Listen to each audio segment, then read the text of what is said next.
तब पादरे कोटि कोटि प्रणाम प्रभु कोटि कोटि प्रणाम।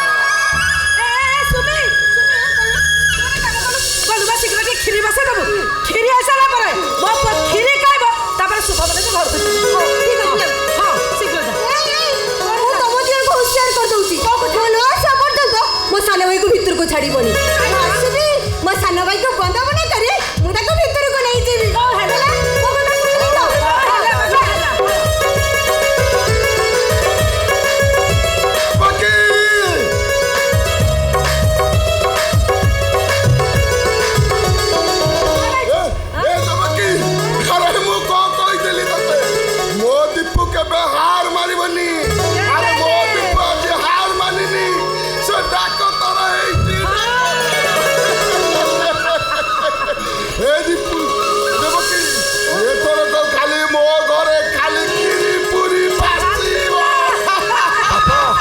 बापा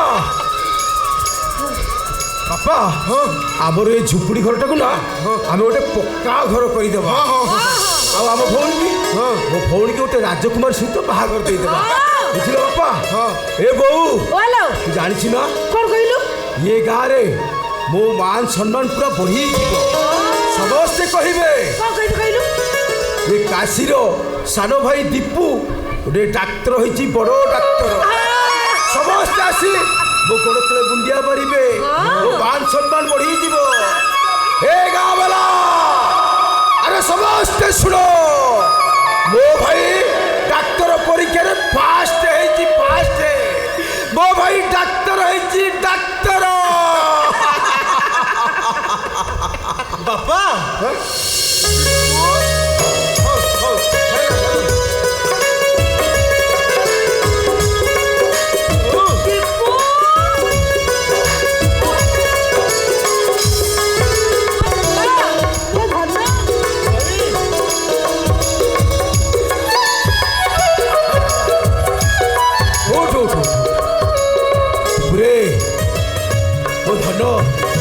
तू आज बहुत बड़ कथा कर अरे तू ना आम गाँव हूँ गौरव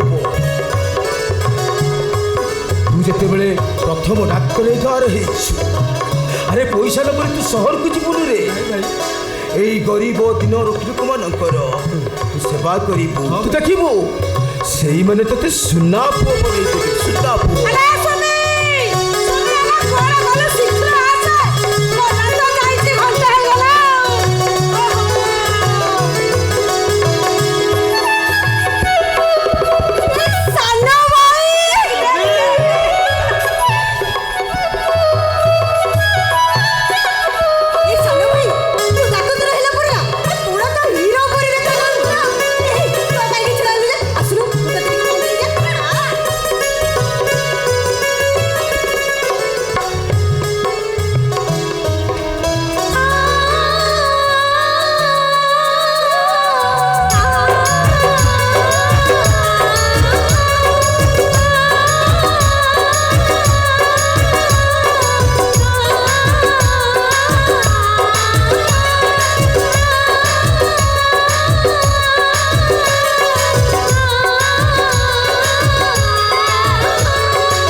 केते दिन पिलाटा आसिलानी ताको भोक हबनी कोन दिटा खाइबा को ताय सुमी खिरी हेचे हां खिरी हेचे आ खिरी ना मनी जो हाथ तरी करी छे चलू ना खिरी खाइबो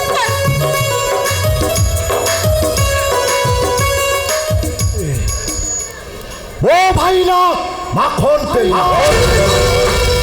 बौला बिजोली बापा ना भूमिकर আমু গতে বিষাক্ত সর্প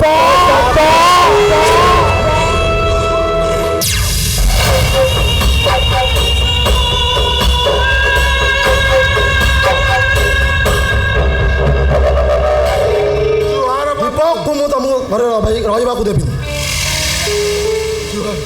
ଜୁହାର ବାବୁ ଦୀପକ ତମ ଘରେ ରହିପାରିବ ନାହିଁ। ଆପଣ କ'ଣ କହୁଛନ୍ତି ଆଜ୍ଞା? ହଁ ଆକାଶରୁ ଖସିଗଲୁ କି? ତୋ ପୁଅ ଦୀପକ ମୋ ଭାଇ ଠାରୁ ଯୋଉ ଟଙ୍କା ନେଇଛି ତେଣୁ କରି ସେ ଆମ ମଙ୍ଗଳାକୁ ନାଇଁ ଯାଇ କ'ଣ ତମରି ଘରେ ରହିବ? କ'ଣ କହିଲେ ବାବୁ? ମୋ ଭାଇ ଦୀପୁ ଆପଣଙ୍କ ଟଙ୍କାରେ ପାଠ ପଢିଛି? ନାଇଁ ବାବୁ, ମୋ ଭାଇ ମୋ ଟଙ୍କାରେ ପାଠ ପଢିଛି। ଧାର ଉଧାର କରଜ କରି ମୁଁ ତାକୁ ପାଠ ପଢେଇଛି। ମୋ ଟଙ୍କାରେ ସେ ଡାକ୍ତରୀ ପଢିଛି ବାବୁ, ମୋ ଟଙ୍କାରେ ଡାକ୍ତରୀ ପଢିଛି। କେଇଟା ଟଙ୍କା ଭାତିଆ ପାଉଛୁ? ହଁ, ସେଇଥିରେ ଭାଇକି ଡାକତର ପାଠ ପଢେଇଦେଲୁ ନାଇଁ? ତୋ ବୋପା ଆମଠାରୁ ଯେତିକି କରଜ ନେଇଛି ତମ 7 ଜନ୍ମ ଆମ ଘରେ ଗୋତି ଖଟିଲେ ବି ଟଙ୍କା ସୁଝି ପାରିବନି, ବୁଝିଲ? ତମେ ଆପଣ ଦେଖିବେ ଆଜ୍ଞା, ଆଉ କିଛି ମାସ ଆମକୁ ସମୟ ଦିଅନ୍ତୁ, ଆପଣ ଆମକୁ ସବୁ ଟଙ୍କା ସୁଝିଦେବୁ। ଆମେ ସୁଝି ଦେବୁ। ତଥାପି ମୁଁ କହିବି ତମ ପୁଅ ଆମ ଟଙ୍କାରେ ପାଠ ପଢିଛି। ମିଛ କଥା। ମୋ ଅନ୍ଧ ପୁଅ ତାକୁ ପାଠ ପଢେଇବା ପାଇଁ କେତେ ସ୍ୱପ୍ନ ଦେଖିଛି ସେ, କେତେ ତାକୁ ସ୍ୱପ୍ନ ଦେଖିଛି। ଆଲୋ ଆଲୋ ଆଲୋ ଆଲୋ, ଦିନରେ ଶୋଇକି ସପନ ଦେଖେ ନା ଲାଉ। ତମ ପୁଅ ପାଇଁ କିଏ କେତେ ଟଙ୍କା ଖର୍ଚ୍ଚ କରିଛି ସେ କଥା ମୋ ଭଉଣୀ ଏଇନେ ଆସିଲେ କହିବ। ଟିକେ ଅପେକ୍ଷା କର। ଶାଲିନୀ, ଶାଲିନୀ, ଶାଲିନୀ।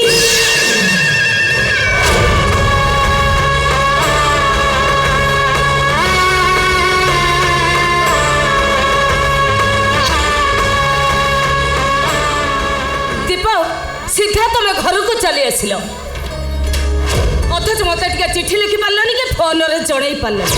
ଓ ବୁଝିଲି, ଏ ଭଙ୍ଗା ଚାଳିଆର ମୋହ ତମକୁ ପୁରାପୁରି ପାଗଳ କରିଦେଇଛି। ସୁମି, ମୋ କଥା ଟିକେ ବୁଝିବାକୁ ଚେଷ୍ଟା କର। ଆରେ ପରିସ୍ଥିତି ଏମିତି ହେଲା ଯେ ସିଧା ମୋ ଘରକୁ ଚାଲି ଆସିଲି। ଠିକ ବୁଝିପାରିଛି, ମୁଁ ଠିକ ବୁଝିପାରିଛି। ସୂର୍ଯ୍ୟ ଅସ୍ତ ହେଲା ପରେ ଆକାଶର ରଙ୍ଗଟା ଯେମିତି ବଦଳିଯାଏ, ଠିକ ସେମିତି ମଣିଷର ସ୍ୱାର୍ଥ ସରିଗଲା ପରେ ମଣିଷର ରଙ୍ଗ ବି ବଦଳିଯାଏ। ରଙ୍ଗ ବଦଳୁଥିବା ଏଣ୍ଡୁଅ ଏମାନେ। ଗୋଟେ ଡାକତର ହେଇଗଲା ପରେ ଆମ ରଙ୍ଗ ସବୁ ଆକାର ବଦଳିଗଲା।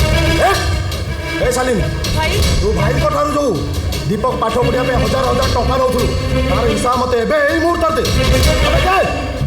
କୁହ ଦୀପକ, ମୋ ଭାଇଙ୍କ ଟଙ୍କାର ହିସାବ ଦିଅ। ଦିଅ ଦୀପକ, ମୋ ଭାଇଙ୍କ ଟଙ୍କାର ହିସାବ ଦିଅ ତମେ। ଆରେ ମୋ ଭାଇ ପୁଣି କିଏ ହିସାବ ଦବ? ତମ ଭାଇ ବର୍ଷକୁ ବର୍ଷ ଡାକ୍ତରୀ ପାଠ ପଢିବା ପାଇଁ ମୋ ଠାରୁ ଯୋଉ ଟଙ୍କା ନେଉଥିଲେ ତାର ହିସାବ, ବଡ଼ ଲୋକିଆ ପୁଅମାନଙ୍କ ସହିତ ନିଜକୁ ମେଣ୍ଟେନ କରିବା ପାଇଁ ମୋ ପାଖରୁ ଯୋଉ ଟଙ୍କା ନେଉଥିଲେ ତାର ହିସାବ, ଆଉ ବର୍ଷକୁ ବର୍ଷ ରିଆଡମିସନ କରିବା ପାଇଁ ମୋ ପାଖରୁ ଯୋଉ ଟଙ୍କା ନେଉଥିଲେ ତାର ହିସାବ, ସମସ୍ତ ଟଙ୍କାର ହିସାବ ଦେବେ ତମ ଭାଇ। ଶାଲିନୀ, ଆରେ ତମେ ଟିକେ ଚୁପ୍ ରୁହ। ହଁ, ତମେ ଚୁପ୍ ରୁହ, ଚୁପ୍ ରୁହ ତମେ। ମୁଁ ଠିକ ବୁଝି ସାରିଛି, ମୋ ସରଳତାର ସୁଯୋଗ ନେଇ ତମେ ଠକି ଦେବାକୁ ଚେଷ୍ଟା, କିନ୍ତୁ ଆଜି କିନ୍ତୁ ସବୁ କିଛି ଫାଇନାଲ ହେଇଯିବ। ଫାଇନାଲ ହେଇଯିବ ଆଜି ସବୁ କିଛି। ଆରେ ପୁଣି କ'ଣ ହିସାବ ହବ? ପୁଣି କ'ଣ ଫାଇନାଲ ହବ? ମୁଁ କହୁଛି ମୋ ଭାଇ ମୋ ପଇସାରେ ଡାକ୍ତରୀ ପାଠ।